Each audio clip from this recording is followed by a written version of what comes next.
রাজবাড়ী জেলা বিএনপির সদস্য দুইবারের সাবেক সাধারণ সম্পাদক মোহাম্মদ হারুনার রশিদ হারুনের বিরুদ্ধে সামাজিক যোগাযোগ মাধ্যমে অপপ্রচার চালানোর অভিযোগ উঠেছে। এই ঘটনার প্রতিবাদে সংবাদ সম্মেলন করেছে জেলা বিএনপি ও তাদের সহযোগী সংগঠনগুলো। বৃহস্পতিবার 13 ফেব্রুয়ারি দুপুর 12টায় রাজবাড়ী জেলা বিএনপির দলীয় কার্যালয়ে এ সংবাদ সম্মেলন অনুষ্ঠিত হয়। এতে জেলা বিএনপির নেতারা ক্ষোভ প্রকাশ করে বলেন, রাজনৈতিক উদ্দেশ্যপ্রণোদিতভাবে সামাজিক যোগাযোগ মাধ্যমে বিভ্রান্তিকর তথ্য ছড়িয়ে দলের গুরুত্বপূর্ণ নেতার সম্মান হানি করা হচ্ছে। সংবাদ সম্মেলনে বক্তব্য রাখেন জেলা বিএনপির সদস্য সচিব অ্যাডভোকেট কামরুল আলম, যুগ্ম আহ্বায়ক রেজাউল করিম পিন্টু, পৌর বিএনপির সভাপতি তোফাজ্জল হোসেন মিয়া, সাধারণ সম্পাদক এম এ খালেদ পাভেল, জেলা স্বেচ্ছাসেবক দলের সভাপতি মোস্তাফিজুর রহমান লিখন এবং জেলা ছাত্র দলের আহ্বায়ক আরিফুল ইসলাম রুমান। তৃণমূল নেতাকর্মীরা যারা বিগত দিনে দলের জন্য নিবেদিত হয়ে কাজ করেছেন ও পতিত সরকারের অন্যায় ও নির্যাতন সহ্য করেছেন, তারা এখানে ডাল ভাত খেয়েই রয়েছেন। তারা যেন আমাদের বৈধ ব্যবসা থেকে বঞ্চিত না হন, আমাদের ব্যবসার মুনাফার একটা অংশ যেন তৃণমূল কর্মী পায়। আমরা মনে করি জনাব হারুনা রশিদের উপরোক্ত বক্তব্যের মধ্য দিয়ে দলের সকল নেতাকর্মীর প্রতি সাম্য ও ভ্রাতৃত্বের একটি মহতী অনুভূতি প্রকাশ পেয়েছে।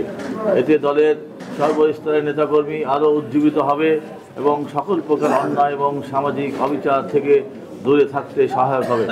কিন্তু কুচক্রী মহলের ষড়যন্ত্রের অংশ হিসাবে তার রাজনৈতিক সুনাম ক্ষুণ্ণ করতে ও জনপ্রিয়তায় ঈর্ষান্বিত হয়ে প্রতিহিংসার বশত সামাজিক যোগাযোগ মাধ্যমে ভিডিও কেটে অপপ্রচার চালিয়ে জনাব হারুন সাহেবই নয়, আপসীন নেত্রী দেশ মাতা বেগম খালেদা জিয়া ও তারুণ্যের অহংকার বিএনপির ভারপ্রাপ্ত চেয়ারম্যান জনাব তারেক রহমান এবং বাংলাদেশ জাতীয়তাবাদী দলের ভাবমূর্তি ক্ষুণ্ণ করার অপচেষ্টা চালিয়েছে। যেটা করেছে এডিট করেও অপপ্রচারকারী কুচক্রীরা কিন্তু খারাপ কিছু সংশোধন করতে পারেন না। অপপ্রচারকারী কুচক্রীরা যেটা ছেড়েছে এটা নিঃসন্দেহে আমার মনে হয় না এখানে খারাপ কোনো মন্তব্য, খারাপ কিছু আছে। দেখেন, তিনি বলেছেন এই মোবাইলটা ধরেন 10,000 টাকা দাম, 10,000 টাকা দিয়ে আমি কিনে 12,000 টাকা বিক্রি করলাম, লভ্যাংশ 2,000 টাকা। তো ওই 10 জন 200 টাকা করে না নিয়ে 500 টাকা রেখে তৃণমূল নেতাকর্মীরা ওখান থেকে ভাগ পেলে কেউ মাংস খেতে পারে না, কেউ বাজার করতে পারে না। বৈধ ব্যবসা কিন্তু একবারও কোনো বলেন নাই কোনো যে কারো কাছ থেকে চাঁদাবাজি করে নিতে হবে, ধান্দাবাজি করে নিতে হবে। সে বলছে বৈধ ব্যবসা, মাছ চাষ, টেন্ডার হোক, যেটাই হোক, সেটা তো কারো লাইসেন্স থাকতেই পারে, ব্যবসা বাণিজ্য করতেই পারে। তিনি প্রথমেই ওয়ার্নিং দিয়েছেন যে আমাদের দল নিষেধ করেছেন কোনো অবৈধ জবরদখল, অন্যায়ভাবে বা চাঁদাবাজির সাথে সংশ্লিষ্ট কোনো কর্মকাণ্ডে যাওয়া যাবে না। দল আবার এটাও বলে নাই কোনো বৈধ ব্যবসা করে খাওয়া যাবে না, এটা প্রথমেই স্পষ্ট করে বলেছেন, অথচ সেই অংশটুকু বাদ দেওয়া হয়েছে।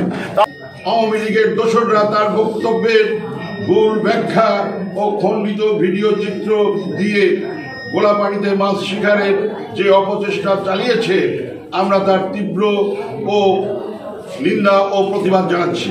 বসা অবস্থায় আপনাদের যাদের নাম্বার আমার কাছে আছে, আমি ভিডিওটার পূর্ণাঙ্গ ক্লিপটা পাঠিয়েছি। মূলত জেলা বিএনপির সাবেক সাধারণ সম্পাদক জনাব হারুনুর রশিদ হারুন সাহেব একটি ক্লিয়ার মেসেজ দিয়েছেন। কি ক্লিয়ার মেসেজ দিয়েছেন আমাদের সম্মানিত সদস্য সচিব জেলা বিএনপির অ্যাডভোকেট কামরুল আলম সাহেব বিস্তারিত বর্ণনা করেছেন।